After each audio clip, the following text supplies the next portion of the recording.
भगवान श्री कृष्ण और अर्जुन की अनुमति पाकर अग्निदेव ने तेजोमय दावानल का प्रदीप्त रूप धारण किया और अपनी सातों ज्वालाओं से खांडव वन को घेरकर प्रलय का सा दृश्य उपस्थित करते हुए उसे भस्मसात करना प्रारंभ किया। उस वन के सैकड़ों हजारों प्राणी चिल्लाते और चिंघाड़ते हुए इधर-उधर भागने लगे।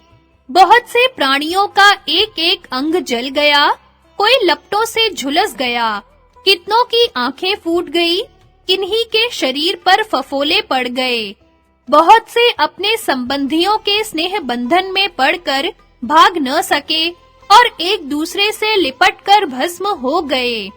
खांडव वन की आग इस प्रकार धधकने और दहकने लगी कि उसकी ऊंची-ऊंची लपटें आकाश तक पहुंच गई। देवताओं के हृदय में कंपी होने लगी। आग की गर्मी से संतप्त होकर सभी देवता देवराज इंद्र के पास गए और कहने लगे, देवेंद्र, क्या यह आग समस्त प्राणियों का संहार कर डालेगी? क्या अभी प्रलय का समय आ गया? देवताओं की घबराहट और प्रार्थना से प्रभावित होकर और अग्नि की यह भयानक करतूत देखकर स्वयं इंद्र खांडव वन को अग्नि से बचाने के लिए तैयार हुए। उनकी आज्ञा से दल के दल बादल खांडव वन पर उमड़ आए और गड़गड़ाहट के साथ जल की मोटी-मोटी धाराएं बरसाने लगे। अर्जुन ने अपने अस्त्र कौशल के बल से बाणों के द्वारा जल की बौछारें रोक दी। सारा आकाश बाणों के द्वारा ऐसा घिर गया कि कोई भी प्राणी उससे निकलकर बाहर न जा सका। उस समय नागराज तक्षक खांडव वन में नहीं था, वह कुरुक्षेत्र चला गया था, परंतु उसका पुत्र अश्वसेन वहीं था और बचाने का बहुत प्रयत्न करने पर भी अर्जुन के बाणों के घेरे से बाहर न जा सका।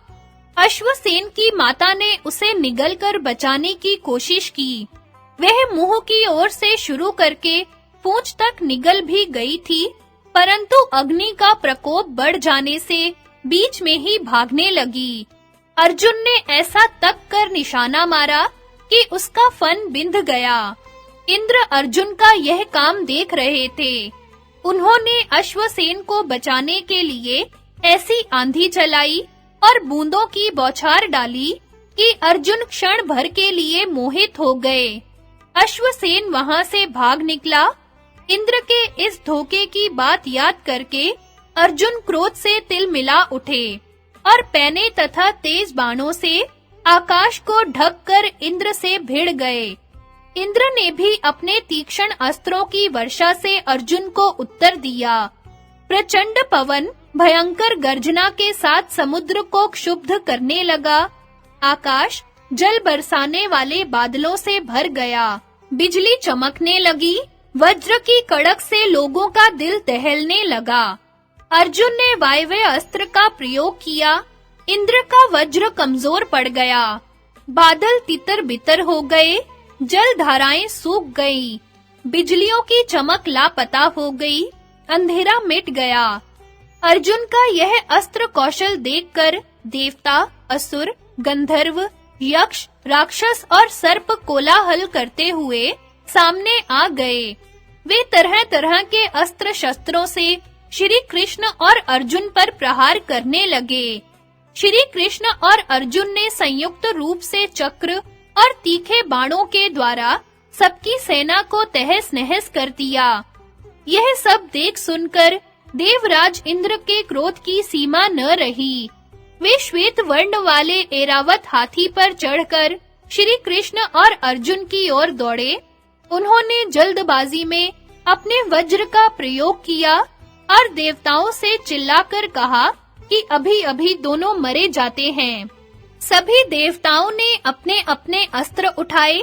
यमराज ने कालदंड, कुबेर ने गदा, वरुण ने पाश और विचित्र वज्र।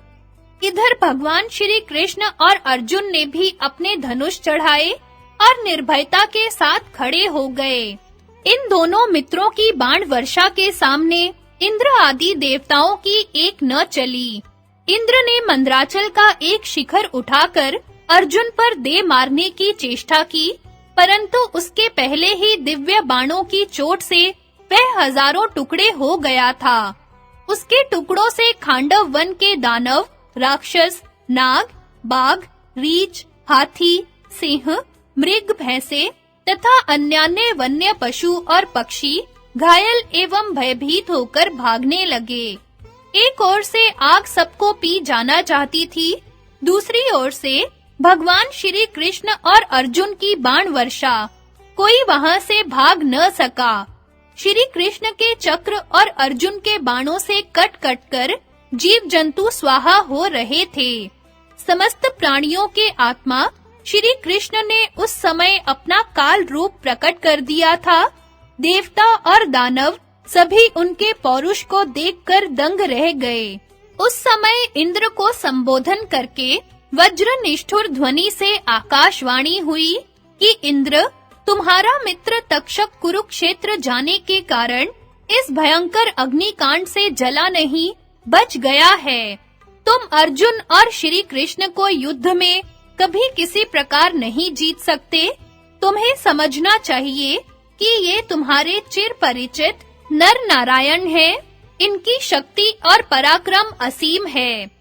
ये सबके लिए अजेय है और देवता, असुर, यक्ष, राक्षस, गंधर्व, किन्नर, मनुष्य तथा सर्प आदि सबके लिए पूजनीय है।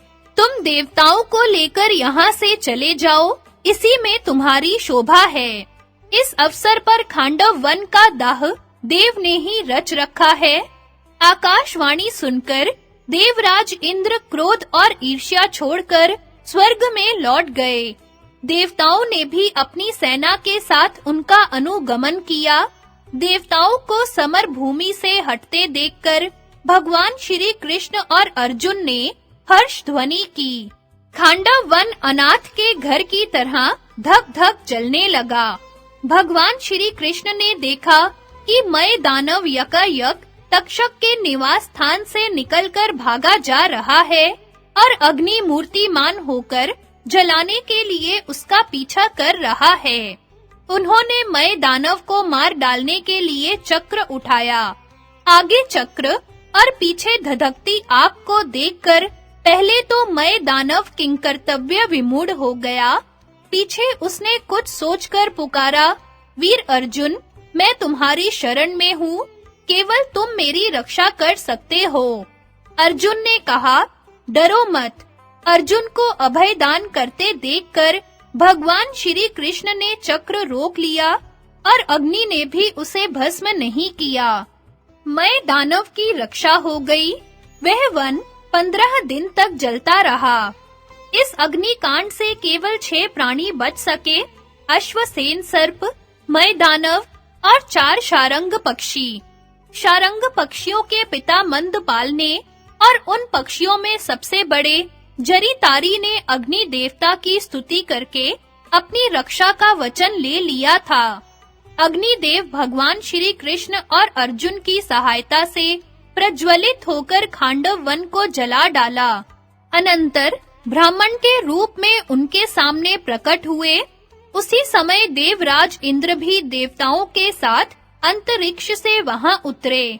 उन्होंने श्री कृष्ण और अर्जुन से कहा, आप लोगों ने यह ऐसा दुष्कर कार्य किया है जो देवताओं के लिए भी असाध्य है। मैं आप लोगों पर प्रसन्न हूँ, इसलिए आप मनुष्यों के लिए दुर्लभ से दुर्लभ वस्तु भी मुझसे मांग सकते हैं। अर्जुन ने कहा, मुझे आप सब प्रकार के अस्त्र दे दीजिए। इंद्र ने कहा, अर्जुन, जिस समय देवादिदेव महादेव तुम पर प्रसन्न होंगे, उस समय तुम्हारे तप के प्रभाव से मैं तुम्हें अपने सारे अस्त्र दे दूंगा। भगवान श्री कृष्ण ने कहा, देवराज, आप मुझे यह वर दीजिए कि मेरी और अर्जुन की मित्रता क्षण-क्षण बढ़ती जाए और कभी न टूटे। इंद्र ने प्रसन्न होकर कहा, एवमस्तु। देवताओं के जाने के बाद अग्निदेव श्री कृष्ण और अर्जुन का अभिनंदन करके चले गए। भगवान श्री कृष्ण, अर्जुन और मय दानव यमुना के पावन पुलिन पर आकर बैठ गए।